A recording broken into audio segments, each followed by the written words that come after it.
آج ہندوستان کی وہ ریاست کرناٹک میں جس طرح یہ حرکت کی گئی ہے، پوری دنیا کے مسلمان اس پر افسوس کے ساتھ اس کی مذمت کرتے اور یہ بتانا چاہتے ہیں کہ تم جو حرکت کر رہے ہو یہ غیر انسانی حرکت ہے، یہ غیر فطری حرکت ہے۔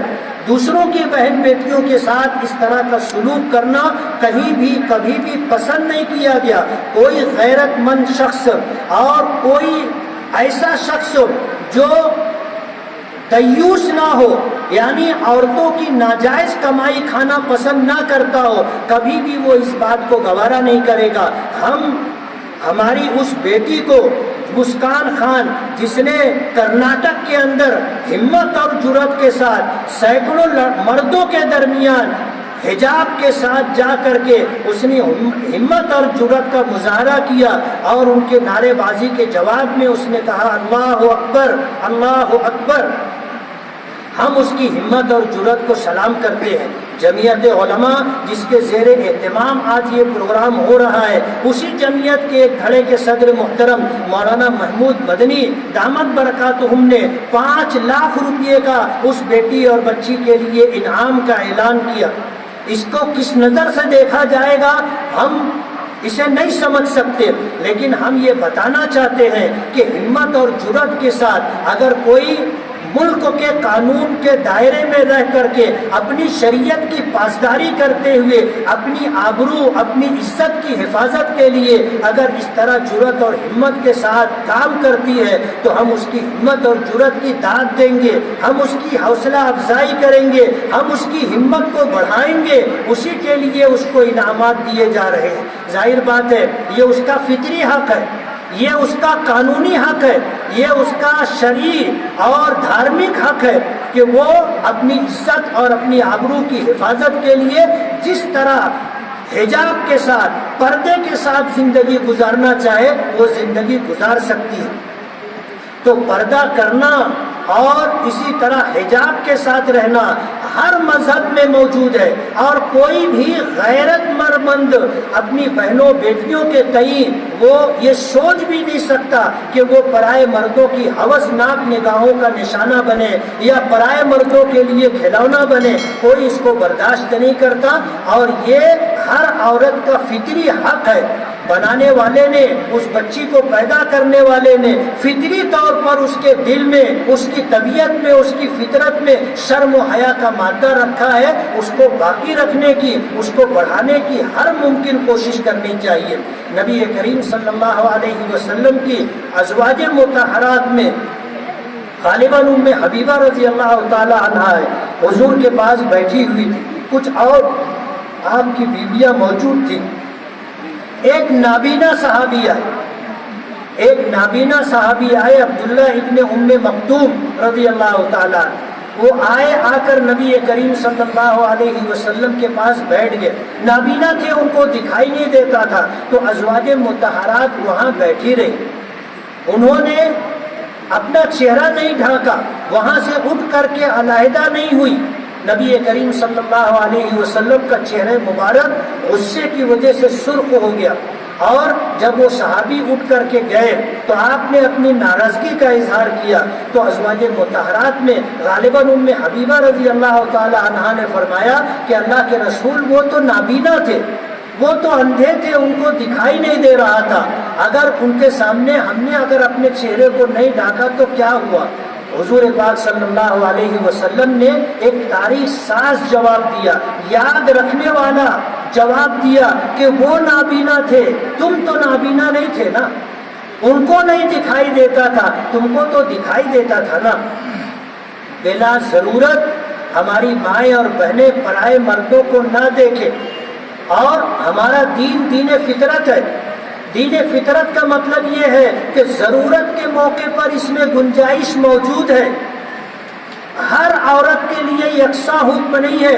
جب بچی پیدا ہوتی ہے، جب تک بلوغ کی عمر تک نہ پہنچے اس کے لیے چہرہ ڈھانکنے کا حکم نہیں ہے، اور جب عورت 50 سال کی عمر سے آگے تجاوز کر جائے اور پھر پرائے مردوں کے سامنے آنے جانے کی ضرورت ہو، اس کے لیے بھی چہرہ ڈھانک کر کے رہنے کا جب مسلسل حکم نہیں ہے اس کے لیے بھی گنجائش موجود ہے. تو بڑی عمروں کی عورتوں کے لیے اور جوان عورتوں کے پردے میں بھی فرق ہے. یعنی جہاں فتنے کا اندیشہ ہوگا، جہاں گناہ کا اندیشہ ہوگا، وہاں پردے کا حکم موجود ہے. اور پھر اگر ضرورت ہو تو پھر ضرورت کے درجے میں شریعت نے گنجائش دی ہے. لیکن عام حالات کے اندر ہماری مائیں اور بہنیں اس بات کا خیال رکھیں کہ بالغ ہونے سے لے کر کے جب تک جو ہے بڑھاپے میں قدم نہ رکھے ان کے لیے پردے کا حکم ہے. اور یہ پردہ ہماری ماں اور بہنوں کی عزت و آبرو کی حفاظت کا ضامن ہے. جو عورتیں پردہ کرتی ہیں، جن کو پرائے مرد کبھی نہ دیکھے ہوں، ان کے ساتھ گناہ کا تصور بھی نہیں آتا پرائے مردوں کے دلوں میں. کہتے ہیں کہ گناہ کی شروعات دیکھنے سے ہوتی ہے. پہلے دیکھتے ہیں، دیکھنے کے بعد پھر بات چیت شروع ہوتی ہے، پھر ملنا جلنا شروع ہوتا ہے، پھر وقت ساتھ میں گزارنا شروع کرتے ہیں، پھر جا کر کے آدمی آخری حد تک پہنچتا ہے. اور اگر نہ دیکھے تو آگے کے سارے جو ہے مراحل ختم ہو جاتے ہیں. اس لیے حتی الامکان اس بات کی کوشش کرنا چاہیے کہ کوئی پرایا مرد آپ کو نہ دیکھ سکے.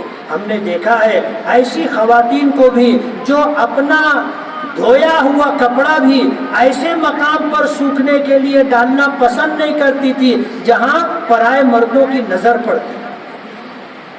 اپنی ماں اور بہنوں کو میں یہ کہنا چاہوں گا، آپ خود بھی پردہ کریں اور پردہ کرنے کے ساتھ ساتھ اپنے گھر میں پردے کا ماحول بنائیں. اپنے محرم مردوں کے علاوہ جو غیر محرم مرد ہیں، چاہے وہ رشتے میں ہمارے بھائی ہی کیوں نہ ہوتے ہوں، جیسے چچا زاد بھائی، بڑے ابا کا بیٹا، ماموں زاد بھائی، خالہ زاد بھائی، یعنی جن سے نکاح ہو سکتا ہے ان کے سامنے ان سے پردہ ضروری ہے. ان کے ساتھ ان کے بے پردگی سے رہنا پسندیدہ نہیں ہے. آج ہمارے شہر مالیگاؤں میں جوائنٹ فیملی ہے، مشترکہ خاندان اور فیملی ہے، اور بار بار ایک دوسرے کا سامنا ہوتا رہتا ہے. ایسے موقع پر شریعت نے کچھ گنجائش رکھی ہے، اور وہ گنجائش یہ ہے کہ حیا اور شرم کے ساتھ چہرہ اگر کھلا بھی رہے تو ان کو جو ہے اس گھر میں رہنے کی گنجائش ہے. لیکن کوشش کریں حتی الامکان کہ چہرے پر نظر کم سے کم پڑے. اور جب اللہ وسعت دے دے، کشادگی دے دے، آپ اپنے رہنے کا ایسا انتظام کر سکے جہاں پرائے لوگوں کے سامنے، غیر محرم لوگوں کے سامنے اور اجنبی مردوں کے سامنے سامنا نہ ہو سکے، ایسا انتظام کرنا ہر مرد کی ذمہ داری ہے، ہر عورت کی ذمہ داری. آج اس موقع پر کرناٹک کے اس واقعے سے متاثر ہو کر کے ہمارے شہر کا امن و امان متاثر نہ ہو، لا اینڈ آرڈر کی صورتحال نہ بگڑے، ہم نے آپ کو عزیز کلو اسٹیڈیم میں جمع ہونے کے لیے پیغام دیا. اور ہماری ایک مختصر سی دعوت پر پورے شہر سے ہزاروں خواتین یہاں جمع ہوئی. اور ہم نے آج اس موقع پر جمعیت علماء کی طرف سے جو پیغام دینا چاہا ہے وہ پردے سے متعلق ہے. اور یہ میں بتا دوں کہ پردہ صرف عورتوں کے لیے نہیں ہے، پردہ مردوں کے لیے. فرق اتنا ہے کہ مرد اپنا سر اور چہرہ کھلا رکھ سکتا ہے، عورتیں ضرورت کے موقع پر اپنا چہرہ کھلا رکھ سکتی ہیں، اپنا ہاتھ، اپنا پیر کھلا رکھ سکتی ہے ضرورت کے موقع پر. اور جب پرائے مردوں کے سامنے جانا ہو تو حتی الامکان اپنے چہرے کو، اپنے ہاتھ اور اپنے قدموں کو بھی ڈھانپ کر رکھنے کی کوشش کریں. اور اسی کے ساتھ میں یہ بتا دوں کہ یہ پردہ آپ کی ترقی میں کوئی حائل نہیں ہے، آپ کی ترقی میں رکاوٹ نہیں ہے. ہمارے مذہب اسلام نے مردوں کو جو ذمہ داریاں دی ہیں وہ الگ ہیں، اور عورتوں کو جو ذمہ داریاں دی ہیں وہ الگ ہے. کمانے کی ذمہ داری مردوں کو دی ہے، گھر کے باہر کی ذمہ داریاں مردوں کو دی ہیں، اور امور خانہ داری، بچوں کی تربیت، شوہر کے گھر اور اس کے مال کی حفاظت، اپنی آبرو اور عزت کی حفاظت کی ذمہ داری عورتوں کو دی. اسی طرح آپ پردے کو اپنے لیے ذلت نہ سمجھیں. آج پوری دنیا میں وہ عورتیں عزت کی نگاہوں سے دیکھی جاتی ہیں جو پردے کے ساتھ رہتی ہیں، وہ عورتیں جو بے پردہ ہوں، اور وہ عورتیں جو کم سے کم کپڑے میں ہوں. لوگ دیکھنا پسند نہیں کرتے، ایک نظر دیکھنے کے بعد کوئی دوبارہ دیکھنا پسند نہیں کرتا۔ یہ تمہاری ذلت ہے۔ اسلام نے تمہیں عزت دی ہے، تمہیں احترام دیا ہے، تمہیں ماں کا درجہ دیا ہے، جس کے قدموں کے نیچے جنت ہے، اور جس کو بیوی کا درجہ دیا ہے، جس کے سینے میں وفا کی بلندیاں ہوتی ہیں، اور جس کی پیشانی اللہ کے حضور سجدوں سے آباد ہوتی ہے۔ بہن کا درجہ دیا ہے کہ بہن رحمت میں رحمت ہوتی ہے۔ بیٹی کا درجہ دیا ہے کہ بیٹی باپ کے لیے غیرت، عزت اور عصمت ہوتی ہے۔ یہ ساری چیزیں آپ کو شریعت نے عطا کی ہے، اور اس کائنات کے پیدا کرنے والے نے آپ کو یہ مقام دیا ہے۔ میں آپ کو یہ بتانا چاہتا ہوں کہ پردہ آپ کی عزت کا اور آپ کی آبرو کا محافظ ہے۔ ہماری مائیں اور وہ مائیں اور بہنیں جو پردہ کرتی ہے کبھی گناہ میں مبتلا نہیں ہوتی۔ بے پردگی کے ساتھ زندگی گزارنے والی ہماری بہنیں بیٹیاں ہی بے راہ روی کا شکار ہوتی ہیں۔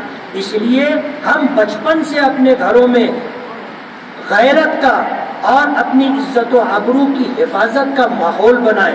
چھوٹی چھوٹی بچیوں کو بھی بغیر آستین کا کپڑا اور کھلے سر نہ رہنے دیں، ان کو بچپن سے اس بات کا عادی بنائیں کہ وہ اپنے جسم کو مکمل ڈھانکنا اپنے لیے ضروری سمجھتی ہو، اپنا سر ڈھانک کر کے رکھنا ضروری سمجھتی ہو، اور بلا ضرورت پرائے مردوں کے سامنے جانا اپنے لیے خطرہ سمجھتی ہوں۔ یہ ماحول ہمارے گھر کا ہونا چاہیے۔ میں جمعیت علماء کی طرف سے آنے والی تمام بہنوں اور بیٹیوں کا، اپنی ماؤں کا شکر گزار ہوں کہ آج کے اس ماحول میں ہم نے ایک آواز دی کہ پردے کے ساتھ ہمیں رہنا ہے۔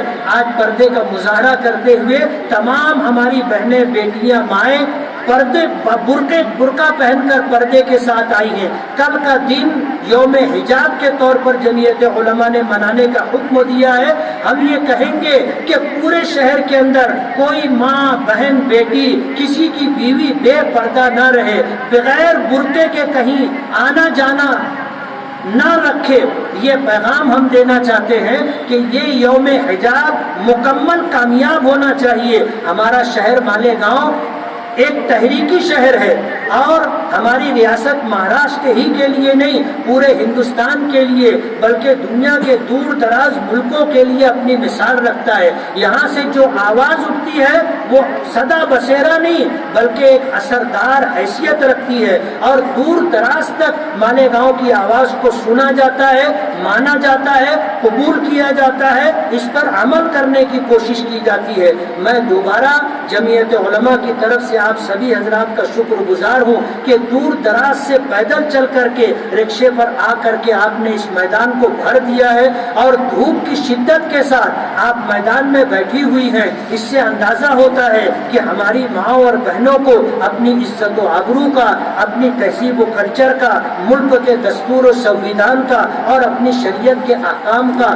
کتنا خیال ہے، وہ کتنی پاسداری کرنا چاہتی ہیں کہ بڑے دھوپ کی تمازت اور شدت برداشت کرتے ہوئے اس میدان میں بیٹھی ہوئی ہیں۔ میں آپ کی اس قربانی کو سلام کرتا ہوں، اور یہ امید کرتا ہوں کہ آئندہ بھی ہم خود بھی اور اپنے گھر کی بچیوں کو با پردہ رہنے کی تاکید کریں گے، اور گھر کا ماحول اس طرح بنائیں گے۔ جمعیت علماء کی شکر گزاری کے ساتھ میں آج کے اس پروگرام کے اختتام کا اعلان کرتا ہوں۔ وآخر دعوانا الحمدللہ رب العالمین۔